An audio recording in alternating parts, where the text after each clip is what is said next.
Then second is the same as the loving kindness. The second most close person, your father, relatives, friends. So you complete that batch. And then once you complete, then next one is again your enemies. Like an enemy, like a Shantideva state. It's really important. Like look at the nature of harmful. There's three types of passions. Not to be negative the harmful beings. One of the passions not to harm the harmful beings. What they say is like Shantideva very clearly stated, like with I kind of negative feeling towards this dislike and enemy. Reason because they verbally hurt me or physically abused me, emotional attack on me. We think that way. Because when we think about that, then we, of course, we human, we don't want to hurt. Somebody hurt, we don't know. That's a common sense. Yeah.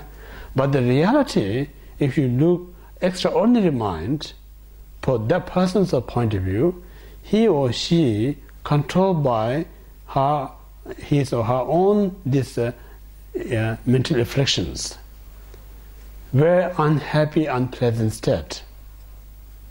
So he or she is a victim of her own mind. Yeah? So we should help him or her rather than harm. No? So we don't see that part. We see this person hurting me, rather we're not seeing this person hurting by his or her own mind. So real who hurting him and me is like that negative mind. So what our real enemy is my negative mind, your negative mind. This is both our common enemy.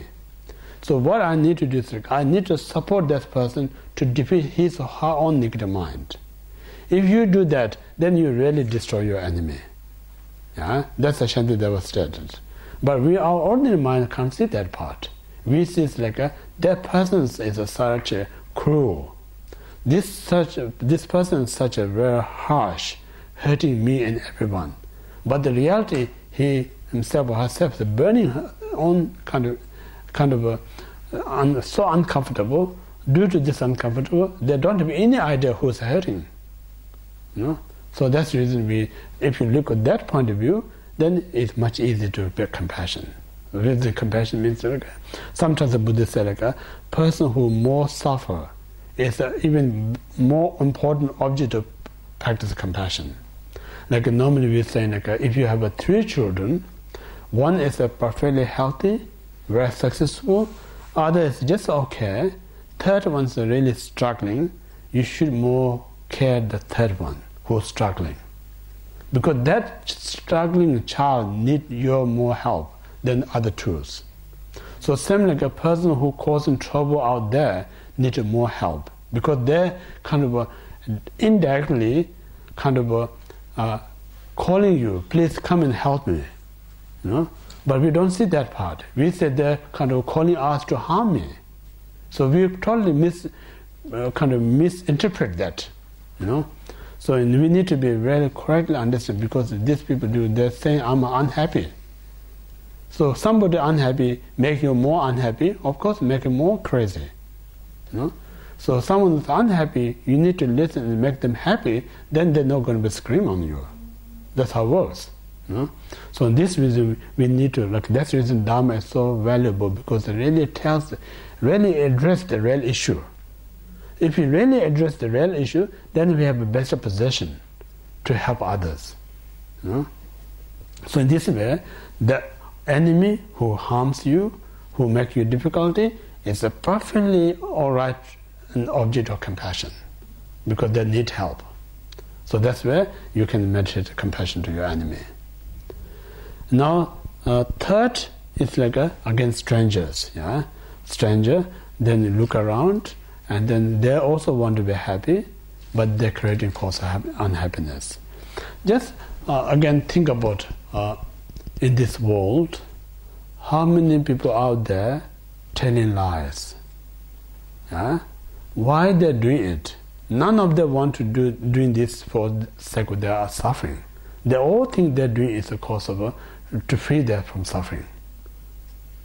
Yeah? But the reality, when they tell a lie, is creating cause of suffering. So that reason is object of compassion. Why are there so many people stealing? They think it's stealing is like a free them from suffering. But the reality is the creating cause of suffering. Why are there people kind of having such a this coveting mind or harmful thought? They think it's just they kind of defense themselves, they're protecting themselves. But it's not protecting, actually creating more suffering. So more you see they're really what going through in a mental and emotional state, then itself really as a practitioner, really it's a great condition to develop the compassion towards them. These poor people want to be free from suffering, but lack of wisdom creating more suffering. So when you realize that, then again you develop these 4 stages, inspiration, may they find the wisdom to overcome their sufferings. It's the first one. And the second, we pray, may they have the wisdom to resolve this problem. May the Triple Gem help them to protect their negative mind. I'm going to commit, like sooner or later, to help them to overcome this suffering. So this way, one develops the great compassion. So this, compassion is the prime cause of what we call the bodhicitta. So this is so important. Without remember or recognize others' kind, one cannot develop the loving kindness. The immediate condition to develop loving kindness to others, remember the kindness.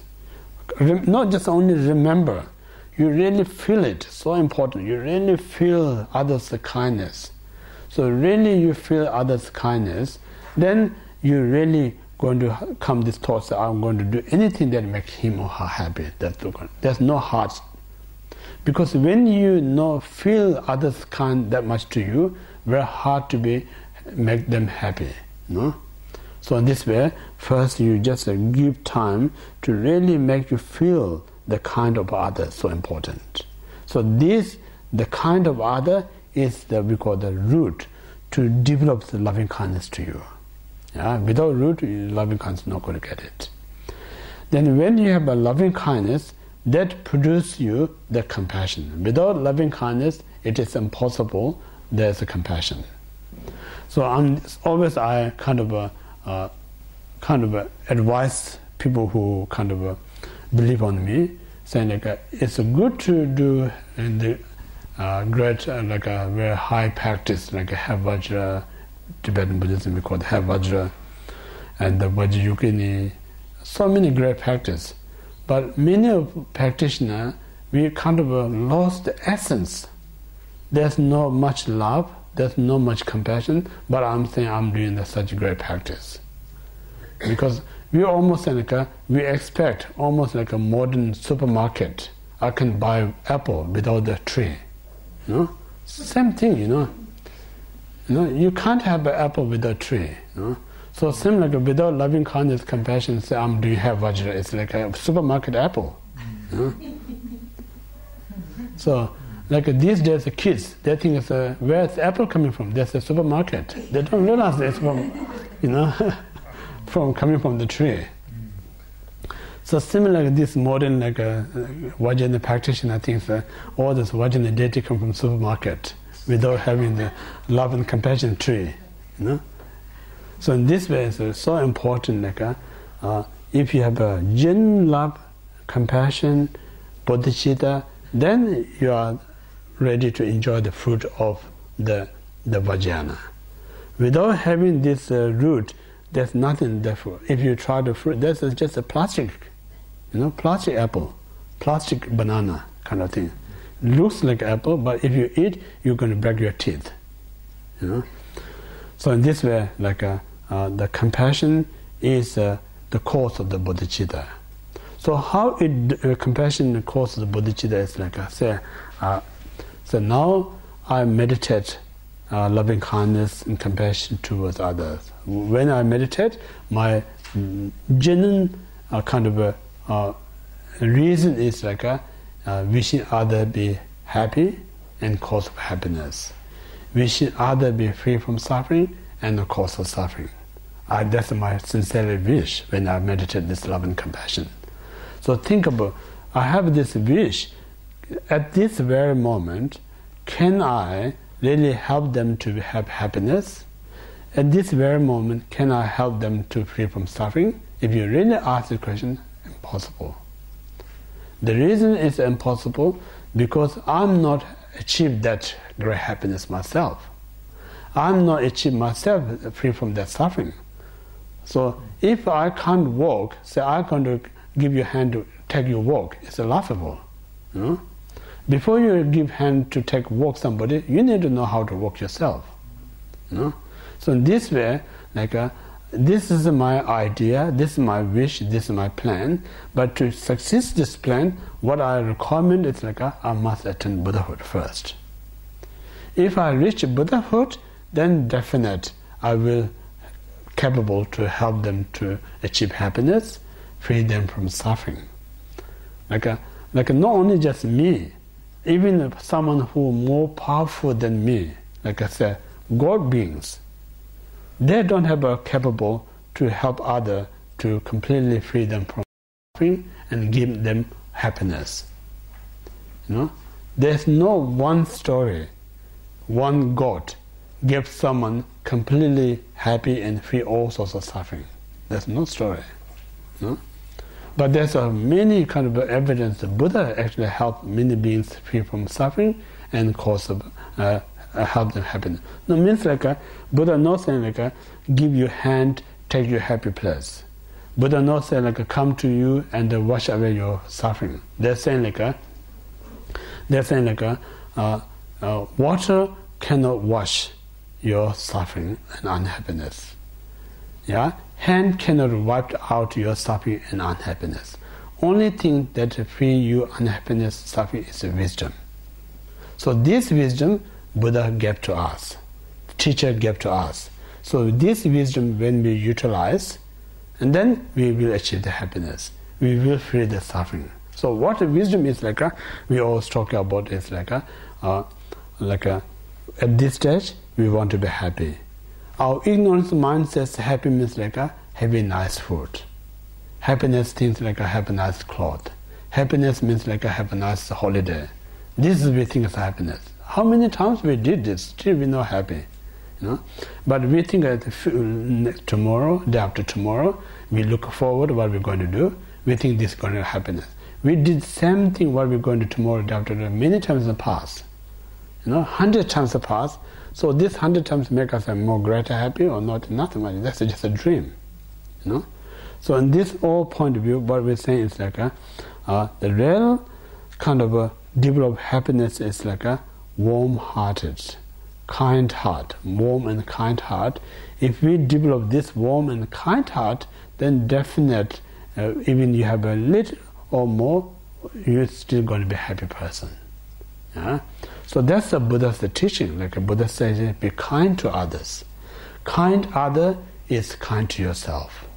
Unkind other is unkind yourself. We opposite, we think. With this unkind other is kind of protecting me. The reality unkind, in order to unkind, what do you need to do?